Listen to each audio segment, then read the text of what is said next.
नमस्कार दोस्तों, मैं प्रवीण कुमार विजुअल क्लासेस में एक बार फिर आप सभी का स्वागत करता हूं। आई होप कि आप सभी बहुत अच्छे होंगे। तो देखिए, आज की इस वीडियो में हम लोग पढ़ने वाले हैं बहुत ही इंपॉर्टेंट टॉपिक, और इस टॉपिक का नाम है धावन सोडा, यानी वॉशिंग सोडा जिसको बोलते हैं, या आप जो घरों में प्रयोग करते हैं धोने का सोडा भी इसको कहा जाता है।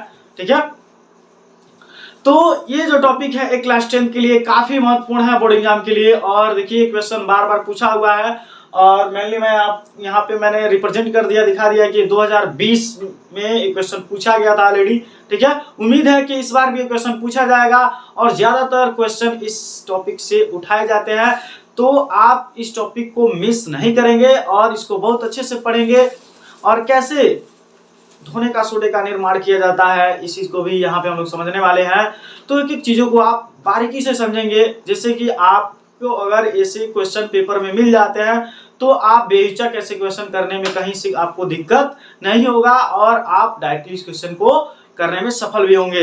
तो चलिए हम लोग डायरेक्ट चलते हैं अपने टॉपिक पे। और यदि आप मेरे चैनल पे नए व्यूअर्स हैं तो सबसे पहले आप मेरे चैनल को सब्सक्राइब कर लीजिए, वीडियो को लाइक कीजिए, और ज्यादा से ज्यादा अपने दोस्तों के पास शेयर भी कीजिए। चलिए, तो हम टॉपिक पे चलते हैं। देखिए क्या है, हमने लिखा है यहाँ पे ऑलरेडी, जो धावन सोडा, जिसको आप इंग्लिश में बोलते हैं क्या, वॉशिंग सोडा। क्या बोलते हैं, वॉशिंग सोडा का मतलब, वॉशिंग मतलब क्या होता है, धोना। तो आप क्या बोल सकते हैं, धोने का सोडा भी इसको बोल सकते हैं। तो यहाँ पे हम दूसरा नाम भी दे सकते हैं क्या, यहाँ पे चलिए हम इसको साइड में थोड़ा लिखते हैं। यहाँ पे 2020 में पूछा हुआ क्वेश्चन है, तो धावन सोडा को हम दूसरे नाम से भी जानते हैं, धोने का सोडा भी इसको बोला जाता है। धोने का सोडा भी बोला जाता है, इस दूसरे नाम से भी इसको हम जानेंगे।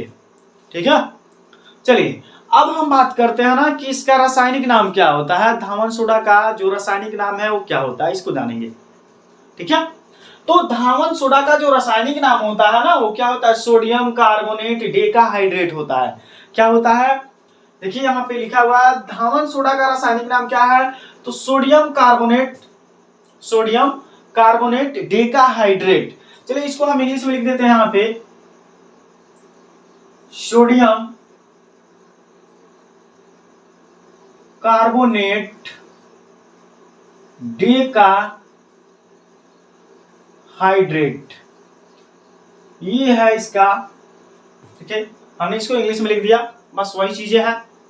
ठीक है, अब हम बात करेंगे यहाँ पे धावन सोडा का रासायनिक सूत्र, जो अणु सूत्र होता है, रासायनिक सूत्र होता है, क्या होता है, ये काफी महत्वपूर्ण है। क्यों दोस्तों, कि इसलिए कि इससे ज्यादा क्वेश्चन एमसीक्यू इससे भी बनते हैं। पूछा जाता है कि धावन सोडा का अणु सूत्र क्या होता है, धावन सोडा का रासायनिक सूत्र क्या होता है, यहाँ पे इसको हम लोग जानने वाले हैं। तो यहाँ धावन सोडा का रासायनिक सूत्र क्या होता है, Na2CO3.10H2O। क्या होता है, Na2CO3.10H2O। मेरे साथ आप रिपीट कीजिए, आपको इसका फार्मूला लर्न हो जाएगा बड़ी इजीली। ठीक है, चलिए Na2CO3.10H2O, एक बार और, Na2CO3.10H2O। ठीक है, मतलब आपको अगर सोडियम कार्बोनेट का फार्मूला याद है ना यार, तो आप उसमें 10H2O जोड़ देंगे, यानी जो जल के अणु हैं उनकी संख्या आप 10 कर देंगे, हो जाएगा धोने का सोडे का फार्मूला। ठीक है, देखिए यही है। देखिए अब यहाँ पे हम आपको एक चीज बताते हैं कि यहाँ पे आप देख रहे हैं कि Na2CO3 है, तो इसका नाम आप बोल रहे हैं सोडियम कार्बोनेट, लेकिन ये चीज कहां से जुड़ रहा है, डेकाहाइड्रेट। मुझे सर समझ में नहीं आ रहा है कैसे आया है, हम इसको बताने जा रहे हैं। देखेंगे ध्यान से, जो यहाँ पे 10H2O लिखा हुआ है ना, तो केमिस्ट्री के लैंग्वेज में 10 को क्या बोला जाता है, डेका बोला जाता है। क्या बोला जाता है, डेका, पढ़े होंगे आप, डेका बोला जाता है। तो यहां से देखिए डेका, और जल है तो इसको क्या बोला जाता है, हाइड्रेट। क्या बोला जाता है, हाइड्रेट, यानी डेका हाइड्रेट बोला जाता है। ठीक है, चलिए तो ये तो हो गया, आप यहां पर समझे कि धावन सोडा का रासायनिक नाम क्या होता है, रासायनिक सूत्र क्या होता है इसका, अणु सूत्र क्या होता है, ये चीजें हुआ। ठीक ना, अब हम बात करेंगे कि सर आखिर ये चीज बनता कैसे है। अब हम लोग क्या जानेंगे, धावन सोडा बनाने की विधि। मतलब धोने के सोडा कैसे बनाया जाता है, वॉशिंग सोडा कैसे बनाया जाता है, इस मेथड को हम लोग समझने वाले हैं। तो आप वीडियो में बने रहिए, आपको बहुत अच्छे से समझ में आ जाएगा कि बेकिंग सोडा वाकई में यार कैसे बनता है।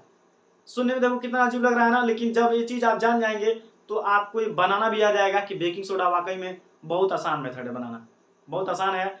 तो चलिए हम चलते हैं यहाँ पे।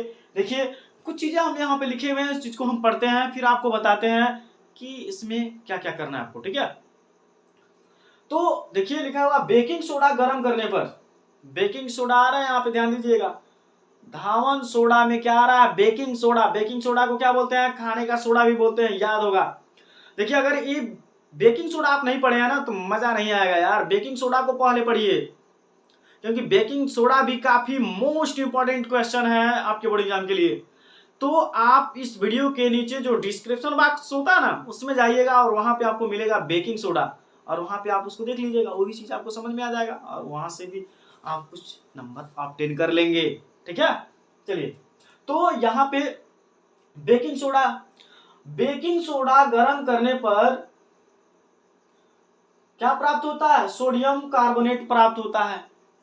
बेकिंग सोडा को जब आप गर्म करते हैं तो क्या प्राप्त हो जाता है, यहाँ पे देखिए बेकिंग सोडा को गर्म करने पर आपको प्राप्त होता है, ठीक है। बेकिंग सोडा आप गर्म करते हैं तो क्या प्राप्त होता है, सोडियम कार्बोनेट प्राप्त होता है, ठीक है। तो सोडियम कार्बोनेट प्राप्त होता है। यहाँ पे देखिए इसमें जल के अणु नहीं होते हैं, जो सोडियम कार्बोनेट प्राप्त होता है ना उसमें जल के अणु नहीं होते हैं, बिल्कुल क्या होता है, सिंपल होता है, Na2CO3 होता है बस। उसमें जल का एक भी मॉलिक्यूल पार्टिसिपेट नहीं करता है, बस याद रखेंगे आप। अतः इसे अनाद्र सोडियम कार्बोनेट या सोडा यस कहते हैं। जब सोडियम कार्बोनेट में जल के अणु भाग नहीं लेते हैं तो उसको अनाद्र सोडियम कार्बोनेट बोला जाता है या सोडा यस भी बोला जाता है, याद रखेंगे, ठीक है। फिर हम बात करते हैं कि यहाँ पे अनाद्र जो सोडियम कार्बोनेट है वो जल में घोलकर तथा पुनः निर्जलीकरण करने पर धावन सोडा प्राप्त होता है। यह एक क्षारकीय लवण है, ठीक ना। यहाँ पे क्या किया जा सकता है, पुनः उसी चीज से आप क्या प्राप्त कर सकते हैं, ये जो सोडा एस कह रहे हैं ना आप, उसमें क्या आ रहा है, जो अनाद्र मतलब क्या होगा कि उसमें जल के अणु भाग नहीं लेंगे, नहीं मिले होंगे। तो अनाद्र Na2CO3 को जल में घोलकर आप क्या कर सकते हैं, इसको क्रिस्टलीकरण करने पर क्या प्राप्त हो जाता है, धावन सोडा प्राप्त हो जाता है। कैसे प्राप्त होता है इसको हम रिएक्शन के थ्रू समझेंगे, ठीक है। चलिए तो रिएक्शन के थ्रू हम इस चीज को समझते हैं। पहले देखिए बेकिंग सोडा का फार्मूला क्या होता है दोस्तों, तो बेकिंग सोडा का जो फार्मूला होता है वो क्या होता है, बेकिंग सोडा का जो फार्मूला होता है वो होता है NaHCO3, क्या होता है, NaHCO3 होता है। ये क्या है, बेकिंग सोडा का फार्मूला है, ठीक ना। चलिए तो हम यहाँ पे आपको फिर बताते हैं। देखिए यहाँ पे लिखा हुआ है कि अनाद्र Na2CO3 को जल में घोलकर तथा पुनः क्रिस्टलीकरण करने पर धावन सोडा प्राप्त हो जाता है। कैसे प्राप्त होता है ये हम रिएक्शन के थ्रू समझेंगे, ठीक ना। तो चलिए हम पहले फार्मूला लिखते हैं Na2CO3 और हम किससे इसको मिलाएंगे, तो जल के 10 मॉलिक्यूल लेंगे, 10 अणु लेंगे, ठीक है। और ये जब घोल करके जब क्रिस्टलीकरण कराया जाता है ना दोस्तों, तो क्या प्राप्त हो जाता है, तो धोने का सोडा प्राप्त हो जाता है। क्या प्राप्त हो जाता है, धोने का सोडा, वॉशिंग सोडा प्राप्त हो जाता है, जिससे आप कपड़े की धुलाई करते हैं, कपड़े में चमक ला देते हैं, जिससे कि आपका कपड़ा पुनः फिर नए के जैसा दिखने लगता है, ठीक है। तो यहाँ पे फार्मूला क्या हो जाएगा, आपको ऑलरेडी पता है, Na2CO3 10H2O, कहीं भटकने की जरूरत नहीं है यार, बस लिख दो यहाँ पे Na2CO3.10H2O। अरे आपको प्राप्त हो गया। देखिए यहाँ पे आपने आपने देखा कि अनाद्र सोडियम कार्बोनेट को जब जल में घोलकर पुनः क्रिस्टलीकरण के द्वारा धावन सोडा प्राप्त कर सकते हैं। हम लोगों ने क्या कर लिया, इसको प्राप्त कर लिया। देख लीजिए एक बार, अच्छे से देख लीजिए, ठीक है। तो हम चलिए इसके नेमिंग कर देते हैं। क्या है, इसको बोलते हैं सोडियम कार्बोनेट। क्या बोलते हैं इसको, सोडियम कार्बोनेट बोलते हैं। और ये जल का मॉलिक्यूल है, अणु है। हमने सूखा सोडियम कार्बोनेट को लिया, जल में घोल दिया और क्रिस्टलीकरण के द्वारा दोबारा हमने क्या बना दिया, तो हमने बना दिया क्या, तो धावन सोडा। और इसी का नाम है क्या, क्या नाम है, तो धावन सोडा। इसी का नाम है धावन सोडा या वाशिंग सोडा। और ये कैसा है भाई, तो अनाद्र लिख देंगे। क्या लिख देंगे, अनाद्र। अनाद्र यानी इसमें नमी नहीं है, ठीक है। और ये रिएक्शन किया तो क्या बना दिया, धावन सोडा बना दिया। और हमारा पर्पज क्या था, हमारा मेन उद्देश्य क्या था, तो धावन सोडा बनाना, ठीक है। चलिए नोट कर लीजिए इसको, ठीक है। याद रखना ही प्रोसेस आपको। फिर हम बात करते हैं, चलिए दोस्तों, हमने धावन सोडा को क्या कर लिया है, यहाँ पे प्राप्त कर लिया। यानी धावन सोडा बनाने की विधि हमारी सफल हुई, क्योंकि हमने प्राप्त कर लिया लास्ट में धावन सोडा, ठीक है।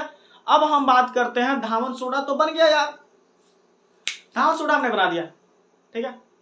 किसी बच्चे ने पूछा, सर बताइए आखिर धावन सोडा आपने बना दिया, मुझे तो यार कहाँ इसका यूज होगा ये चीज नहीं पता है, ठीक ना। तो कहाँ इसका यूज होगा ये भी देख लीजिए। आखिर बनाया गया है, पृथ्वी पे है, कुछ ना कहीं इसका यूज होगा ना, बिल्कुल होगा। तो चलिए हम देखते हैं कि इसका यूज कहाँ कहाँ किया जाता है वैसे, ठीक है। तो चलिए धावन सोडा के उपयोग में आप देखते हैं यूजेज ऑफ वाशिंग सोडा, कहाँ इसका यूज किया जाता है, उपयोग किया जाता है इस चीज को। देखिए एनसीईआरटी ने अलाउ किया है, बस यहाँ पे इसके क्वालिटीज को, इसके प्रॉपर्टीज को नहीं पढ़ना है, धावन सोडा के प्रॉपर्टीज को नहीं पढ़ना है, वनली धावन सोडा के उपयोग को पढ़ना है, ठीक है। क्या पढ़ना है, देखिए आपको एनसीईआरटी बुक से क्या पूछेगा इसमें हम बताएंगे, तो आप ध्यान से सुनिए। हम आपको बता रहे हैं, यहाँ पे पूछेगा कि धावन सोडा का रासायनिक नाम क्या होता है, धावन सोडा का रासायनिक सूत्र क्या होता है, अणु सूत्र क्या होता है, तो ये चीज हम आपको बता चुके हैं। बनाने की विधि पूछेगा और इसका उपयोग पूछेगा, इसके गुण नहीं पूछने वाले हैं, ठीक है। क्योंकि किसके अकॉर्डिंग है, हम किसके अकॉर्डिंग चल रहा है भाई, एनसीईआरटी, ठीक है। तो यहाँ देखिए हम कुछ भी चीजें यहाँ पे एक्स्ट्रा नहीं पढ़ने वाले भाई, कुछ भी नहीं, बस जो पेपर में आएगा बस एग्जैक्ट उसी चीज को हम पढ़ेंगे, ठीक है। धावन सोडा का जो उपयोग है, पहला देखिए, पहला इसका जो उपयोग है कांच व साबुन बनाने में। धावन सोडा का उपयोग किसमें प्रयोग किया जाता है, किसमें इसका उपयोग किया जाता है, कांच और साबुन बनाने में इसका उपयोग किया जाता है, पहला, ठीक है। दूसरा है जल का अस्थायी कठोरता को दूर करने में, जल का जो अस्थायी कठोरता ना उसको दूर करने में किसका, यहाँ पे धावन सोडा का प्रयोग किया जाता है। अब बात आती है, सर एक मिनट रुकिए ना, ये बताइए पहले यहाँ पे कि ये अस्थायी कठोरता, जल की अस्थायी कठोरता क्या होता है। तो हम आपको बताएं कि जल में जब कैल्शियम और मैग्नीशियम मिला रहेगा तो वह जल कैसा हो जाएगा, कठोर जल कहलाएगा। यानी जल में जब कैल्शियम और मैग्नीशियम मिला होगा तो वह जल कैसा कहलाएगा, कठोर जल कहलाता है, ठीक ना। तो ये बात समझ में आई। तीसरा देखिए, कागज तथा कपड़ा उद्योग में जो धावन सोडा का उपयोग कहाँ कहाँ किया जाता है, तो कागज तथा कपड़ा उद्योग में भी किया जाता है। चौथा देखेंगे बेकिंग सोडा, सोडियम हाइड्रोक्साइड जिसको आप बोलते हैं NaOH, सोडियम हाइड्रोक्साइड तथा बोरेक्स जैसे सोडियम यौगिक आदि के बनाने में इसका उपयोग किया जाता है, ठीक है। चलिए नेक्स्ट देखेंगे, यहाँ पे नेक्स्ट मतलब अंतिम, घरों की सफाई में भी धावन सोडा का यूज किया जाता है, ठीक है। तो ये रहा धावन सोडा, जो कि आपके लिए काफी मोस्ट इंपॉर्टेंट टॉपिक है, आपके बोर्ड एग्जाम में आने वाला एक क्वेश्चन है, आप मिस नहीं करेंगे, इसको बहुत अच्छे से रीड करेंगे, बहुत अच्छे से इसको पढ़ेंगे और हम आपके लिए बहुत ही आसान बना दिए इसको। देखिए ये काफी आसान है, आप इस चीज को लर्न कर लेंगे और आप इसको अच्छे से तैयार कर लेंगे, जिससे कि आपके बोर्ड पेपर में अगर क्वेश्चन आता है तो आप बिंदास लिख लेंगे और आपको नंबर अच्छे से प्राप्त हो जाएंगे। ठीक है, तो आप पहले इसका स्क्रीनशॉट ले लीजिए।